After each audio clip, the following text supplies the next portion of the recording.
6 IDF soldiers are injured following heavy clashes with Palestinian gunmen in the city of Jenin. According to the IDF, troops came under fire when they were operating in the city to apprehend 2 wanted suspects. Large number of explosive devices were hurled at the forces, who responded with live fire. As the forces exited the city, their military vehicle was hit and damaged by an explosive device. IDF helicopters were deployed to rescue the injured soldiers out of the line of fire, opening fire towards the gunmen in order to extract the forces. According to the Palestinian Health Ministry, at least 3 people are reportedly dead and 30 are injured in the clashes with Israeli security forces. Let's cross over to Ramallah to hear more from Palestinian security analyst Mohammed Najib. Thank you very much for joining us this morning, Mohammed. Thank you. What are you hearing from the Palestinian Health Ministry? Yes, according to the Palestinian Ministry of Health, 3 Palestinians killed, including a child, 29 injured, including 6 of them are in critical conditions. The situation are very difficult in Jenin refugees camp. The electricity went off because the Israeli bulldozer cut and destroyed the electricity power network there. The situation, people call on the Palestinians to go to the hospitals to contribute blood for the injured whom transferred to Jenin hospitals. The baccalaureate final exam, which was scheduled to take place today, has been postponed in all Jenin and surrounded areas because the students cannot reach the schools and they want to save their lives. So it's a difficult morning for Jenin today. And Mohammed, what's the situation in Jenin at this hour?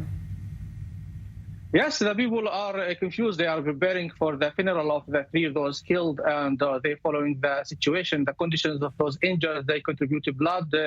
Many went to the hospitals to see what's happened, and the life paralyzed. So it's a huge tension there, and they are angry. They say that every incursion of the Israeli armed forces to Jenin, the results are killed. The Israelis came to arrest 2 guys. And the results were, the casualties were 3 killed and 29 injured in this operation. And Mohammed, where is the Palestinian Authority in all of this? There's usually some sort of cooperation between the Israeli military and Abbas's government when it comes to these operations in the West Bank. How did it get so out of hand?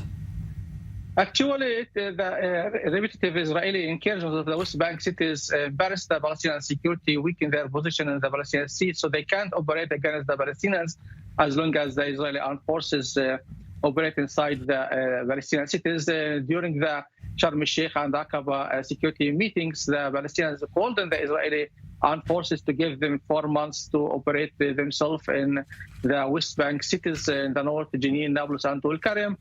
But the Israelis refused, said they will do their job themselves. So as long as the Israeli armed forces conduct those repetitive attacks and the casualties are murdered and injured, it is difficult for the Palestinian Authority. It's like a political suicide to operate against the Palestinian wanted in those cities and camps. Mohammed Najib, live in Ramallah. Thank you very much for that update. Thank you. I want to turn to I-24 News correspondent Nicole Zedek live at the Jalame Junction in the West Bank. Nicole, what is the IDF saying happened this morning? Well, Sarah, we did just get an update from the IDF really confirming everything that has happened, saying that 5 or 6 of their Israeli soldiers were injured during this operation today. In fact, having to send in helicopters to rescue some of them. And that's what you can see behind me here. Israeli forces still very strong out here. In fact, there were 2 helicopters right in this area, in this field right here, until about 1 minute ago. One of them just left. This other one is waiting to take off. So we are still seeing a very heavy Israeli presence out here, as we're hearing reports that in Jenin, clashes between Palestinian and Israeli forces do continue at this hour. Now, we also heard reports that the IDF helicopters had an airstrike in the West Bank. Now, this is very rare. In fact, this hasn't happened in the West Bank since 2002. So more than 20 years we haven't seen a helicopter conduct an airstrike in the West Bank. Now, I do want to note out that they didn't target any buildings or any people. The Israeli forces say that they did conduct this airstrike in order to help get their Israeli forces out of there. So still a very, very rare operation for the Israeli security forces to be conducting like this. We have seen these daily arrest operations really for the past month, but what makes this one significant is just that 6 Israeli soldiers that we know of so far were injured, actually from an improvised explosive device. We're told that the device actually detonated under an armored vehicle and exploded through it, injuring some of those soldiers on their legs. So these improvised explosive devices are really causing a lot of damage in many of these operations, becoming a very big challenge for Israeli forces, because even though they're homemade, even though they're improvised, they can still have a lot of damage. Now, as you can see, this helicopter now taking off behind me here, but really, really strong forces still in the area. Even though this is now leaving, this is just part of what we've seen today. Helicopters, gunfire really all throughout the city of Jenin here in the northern West Bank. This is just one of the sites that residents, civilians, and Palestinians and Israeli forces say that they have been seeing all through the morning right now, Sarah. And Nicole, what is the state of the injured soldiers? Well, the injured soldiers right now, they are, we're told, in late condition. As I said, that improvised explosive device went through the armored vehicle, injuring them in their legs.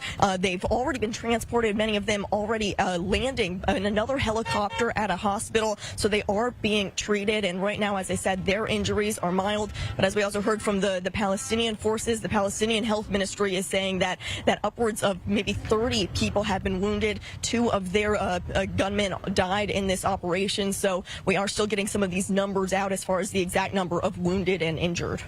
Nicole, Zedek, thank you very much for that update. I want to turn to I-24 News defense correspondent Jonathan Regev. Jonathan, we haven't seen an incident of this magnitude in the West Bank for years. How rare is it for the IDF to deploy a helicopter to rescue injured soldiers? Very rare, and let's remember the arena exactly, a very populated, densely populated arena, the area of Jenin, the Jenin refugee camp. So there's always the question that it could escalate into injuring not only militants but also civilians. We have to say the helicopter did not fire at a house or at people, but rather at open spaces to make sure that everybody who's in the area gets away, to facilitate the soldiers being pulled out, the injured soldiers. But what we're seeing here, the helicopter, the explosive devices and so on, I'll call it the Lebanonization of this arena, things that we've seen in the past in Lebanon, things that we've seen in the past in Gaza. Now we're seeing them in the West Bank. I think it should have been expected. Israel is conducting this operation in the West Bank for more than a year now, very successfully with, yes, there is resistance from the Palestinian side, but an arena full of explosive devices which stops the armored cars and makes them sitting ducks vulnerable for Palestinian fire. That is, of course, a different issue, and that is why helicopters are being deployed. This operation, Breaking the Waves, will continue, but we can expect more and more Palestinian resistance. The next time the IDF will drive into Jenin, it will have to be way, way more careful. And Jonathan, do you expect any sort of reactions from Hamas?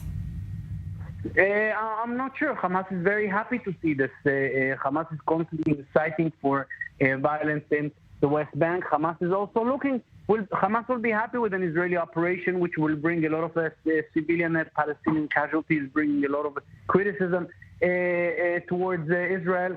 Hamas is very happy to see this arena igniting while keeping the Gaza one quiet.